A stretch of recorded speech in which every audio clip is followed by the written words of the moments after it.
Assalamualaikum warahmatullahi wabarakatuh. Assalamualaikum anak-anak. Jumpa lagi dengan Bu Fani Ma dalam pelajaran matematika. Hari ini Bu Fani akan menjelaskan yaitu tentang transformasi. Apa saja yang akan Bu Fani jelaskan? Kamu perhatikan ya. Transformasi di dalam matematika terdiri dari yang ada namanya translasi atau bisa kita sebut dengan pergeseran atau perpindahan. Nah, anak-anak sekalian, coba kamu perhatikan apa yang dimaksud dengan transformasi geometri. Transformasi geometri merupakan perubahan suatu bidang geometri yang meliputi posisinya, besarnya, dan bentuknya sendiri. Atau dapat kita simpulkan bahwa transformasi geometri adalah sebuah proses menentukan titik koordinat baru dari sebuah bangun pada sebuah bidang.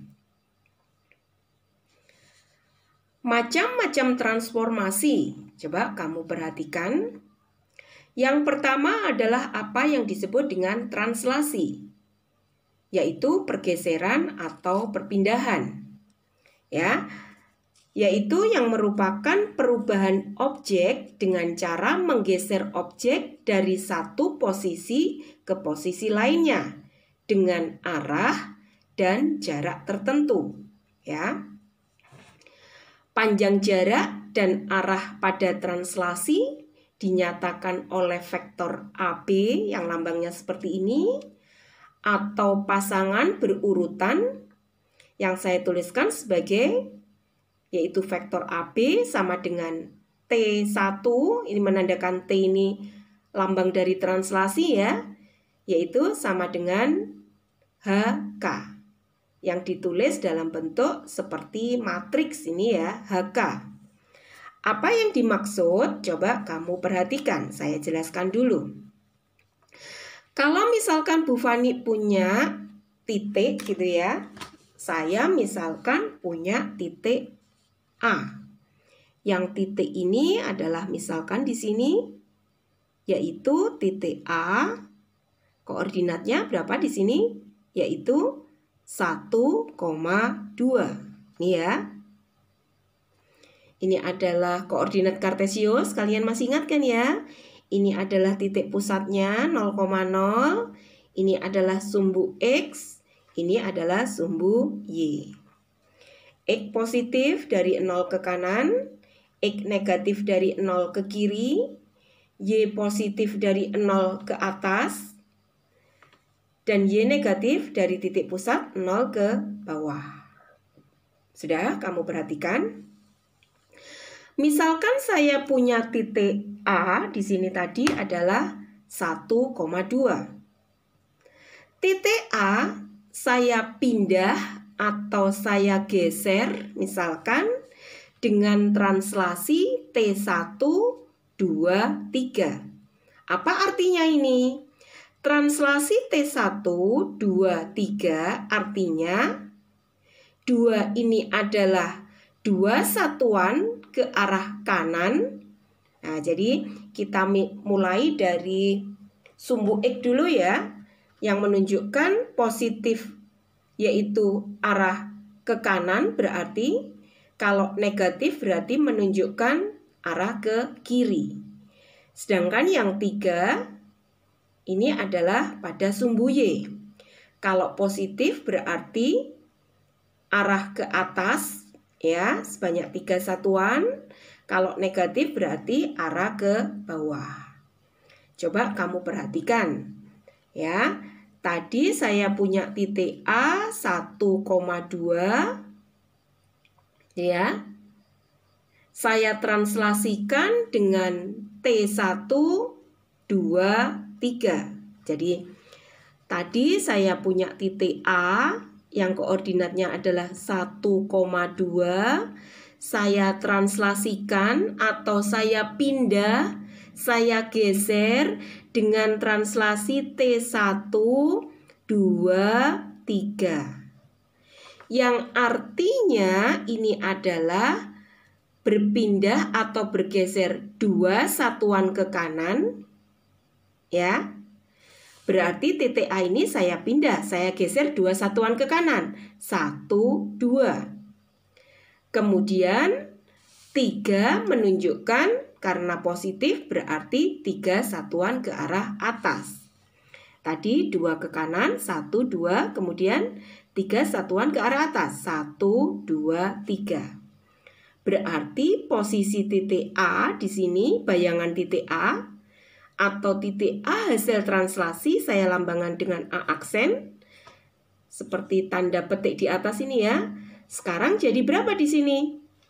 3, saya tulis ya. 1 ini 2, ini 3. 1, 2, 3, 4, 5. Oh, sekarang bayangan titik A atau A hasil translasi adalah 3,5. Bisa dipahami? Ini adalah hasil translasi dari titik A tadi. Translasi 2, 3, yaitu 2 bergeser ke kanan dan 3 bergeser ke atas. Bisa dipahami? Oke, sekarang saya lanjutkan. Kalau misalkan Bu Fani tadi punya titik A, titik yang sama ya, titik A. Ini tadi bayangannya jadi apa? Yang ini tadi bayangannya adalah jadi 3,5 ya. Sekarang saya punya titik A, titik yang sama 1,2. Saya translasikan dengan translasi 4 negatif 1. Translasi 4 negatif 1. Artinya apa translasi ini? 4 berarti dipindah atau digeser 4 satuan ke kanan karena positif ya. Jadi yang atas ini menunjukkan arah ke kanan atau ke kiri, sedangkan yang bawah ini menunjukkan ke atas atau ke bawah. Jadi sumbu X dulu baru sumbu Y. Translasi T2 menunjukkan bahwa A, titik A ini adalah dipindah atau digeser 4 satuan ke kanan dan 1 satuan ke bawah karena di sini negatif. Coba sekarang kamu perhatikan. Titik A ya, ini titik A dia digeser 4 satuan ke kanan berarti 1, 2, 3, 4. 1 satuan ke bawah berarti ini ya. Nah, berarti sekarang bayangan titik A hasil translasinya adalah berapa ini? 5,1 ya. Jadi atau di sini saya tuliskan ini adalah 4, 5, 6. Jadi titik A 1,2 tadi ditranslasi dengan translasi 4 negatif 1, hasilnya bayangannya adalah 5,1. Nah, sekarang kamu perhatikan lagi contoh yang selanjutnya. Tadi Bu Fani punya titik A ya, 1,2. Sekarang saya translasikan dengan translasi di sini berapa? Negatif 25. Artinya apa berarti? Dipindah atau digeser 2 satuan ke kiri karena negatif ya, dan digeser 5 satuan ke atas ya. Kamu lihat 1,2. Kalau digeser sebanyak 2 satuan ke kiri berarti kita hitung ya 1, 2. Kemudian 5 satuan ke atas 1, 2, 3, 4, 5. Nah, berarti titik A hasil translasi di sini. Berapa ini? Berarti adalah negatif 1,7 ya. Bisa kalian pahami? Ini negatif 1, negatif 2, ini 6, ini 7 ya. Nah, berarti tadi titik 1,2 kalau ditranslasi dengan translasi negatif 25, maka di sini bayangannya adalah negatif 1,7. Nah, selanjutnya contoh yang keempat. Kalau tadi Bu Fani punya A, titik A 1,2, sekarang saya translasi dengan translasi T4 di sini adalah negatif 3, negatif 4. Artinya apa? Berarti 3 satuan ke kiri ya, digeser 3 satuan ke kiri dan 4 satuan ke bawah karena di sini negatif. Coba sekarang ini saya punya titik A tadi. Digeser 3 satuan ke kiri, berarti 1, 2, 3. Kemudian 4 satuan ke bawah, 1, 2, 3, 4. Ini ya. Berarti sekarang bayangannya ada di sini. Berapa? Ini adalah negatif 2, negatif 2. Ya. Coba kamu perhatikan tadi kalau A 1,2 ditranslasi dengan negatif 3, negatif 4, bayangannya adalah negatif 2, negatif 2. Jadi ini anak-anak adalah translasi pada koordinat kartesius ya. Nah, anak-anak coba perhatikan, ini adalah tadi hasil translasi yang sudah Bu Fani gambarkan pada koordinat kartesius. Sekarang kamu perhatikan. Yang pertama, kalau titik A di situ tadi adalah 1,2 gitu ya. Kemudian ditranslasikan dengan translasi 2, 3. Ternyata bayangannya jadi berapa tadi? 3,5. Dari mana ini? Nah, bisa kita simpulkan di sini. Tadi ini adalah di sumbu X1 ya. Kalau kita tambahkan dengan 2, di sini 2, kita tambahkan dengan 3. Oh, ternyata di sini hasilnya adalah 3,5. Oh, ternyata kalau kita tidak menggunakan gambar yang seperti tadi Bu Fani contohkan, kita bisa mencari yaitu melalui penjumlahan. Jadi kita tinggal jumlahkan aja. Jadi kalau ada A 1,2 ditranslasi dengan 2, 3, maka hasilnya adalah 1 ditambah 2, 2 ditambah 3. Hasilnya 3,5. Bisa kamu pahami? Lagi tadi yang 1,2 ditranslasi dengan translasi 4, negatif 1 ya. Bayangannya berarti jadi berapa? 1 ditambah 4.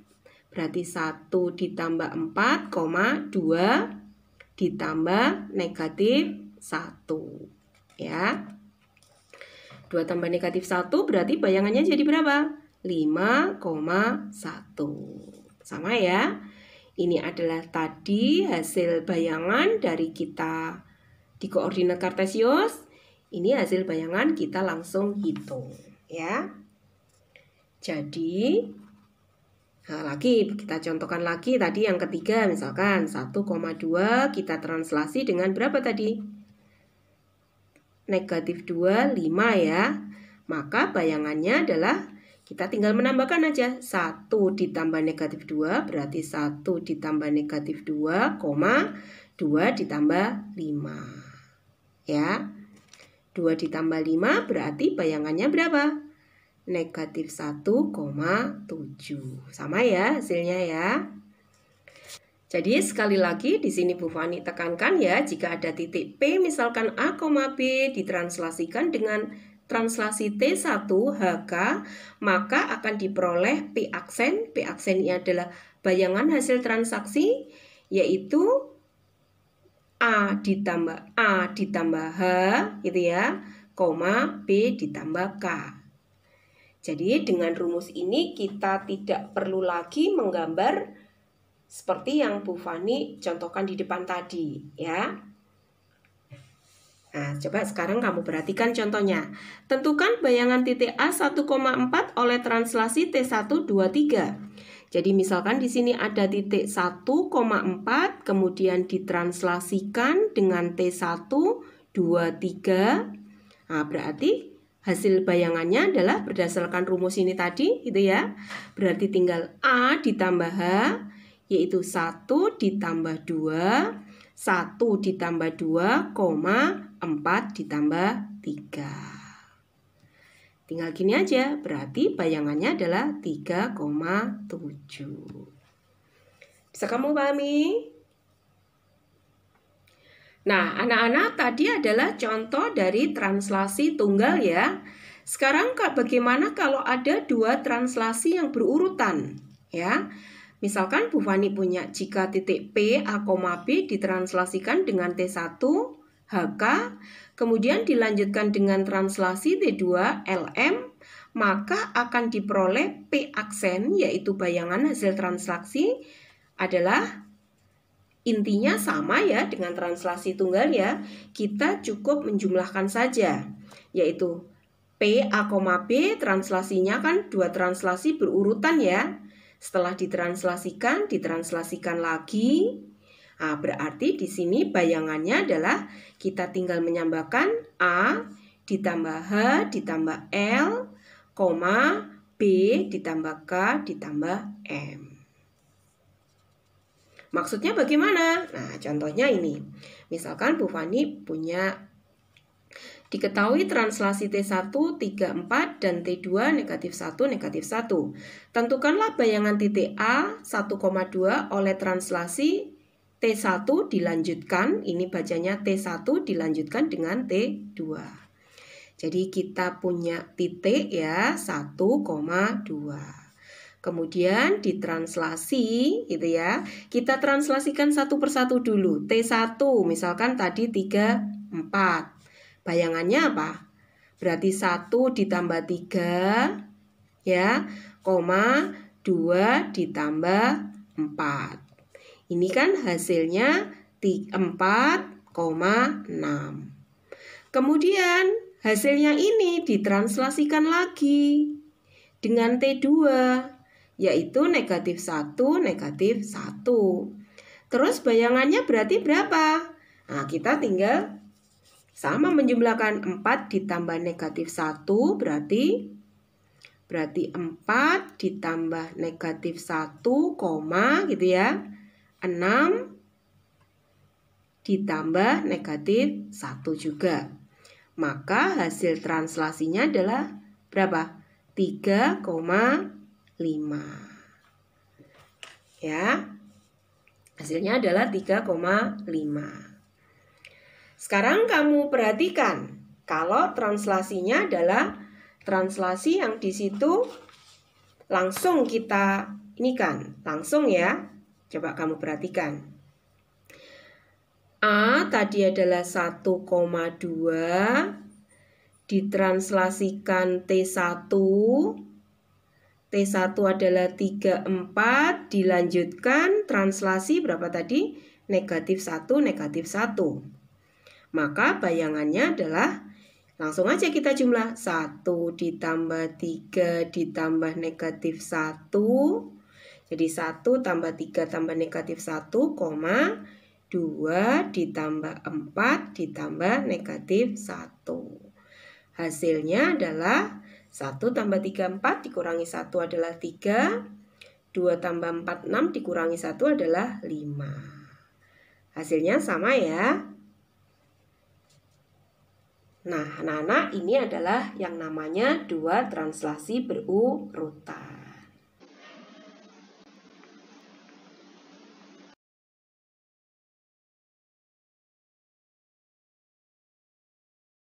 Baiklah anak-anak, Bu Fani sudah selesai menjelaskan tentang translasi, baik translasi tunggal maupun translasi berurutan.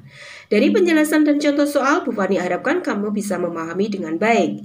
Kita jumpa lagi pada video-video selanjutnya. Tetap sehat dan semangat untuk belajar. Wassalamualaikum warahmatullahi wabarakatuh. Salam, aku pasti bisa.